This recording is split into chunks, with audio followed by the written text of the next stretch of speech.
হুদাইবিয়া নামক স্থানে যাওয়ার আগেই রাসূলুল্লাহ সাল্লাল্লাহু আলাইহি সাল্লাম এই ওয়াদিতে বা এই উপত্যকাতে তিনি সাহাবীদেরকে নিয়ে সলাতুল খৌফ বা ভয়ের নামাজ আদায় করেছেন।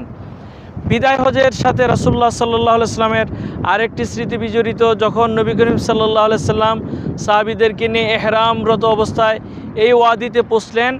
তিনি তার সঙ্গে আবু বকর রাদিয়াল্লাহু তাআলা আনহুকে জিজ্ঞেস করলেন, আবু বকর, এই ওয়াদিটির নাম কি, উপত্যকার নাম কি? নবী করিম সাল্লাল্লাহু আলাইহি সাল্লাম জানতেন, তারপরও গুরুত্ব বুঝাতে তিনি হযরত আবু বকর রাদিয়াল্লাহু তাআলা আনহুকে জিজ্ঞেস করলেন। হযরত আবু বকর রাদিয়াল্লাহু তাআলা আনহু বললেন, এটি তো হলো ওয়াদি উসফান, অর্থাৎ উসফান উপত্যকা।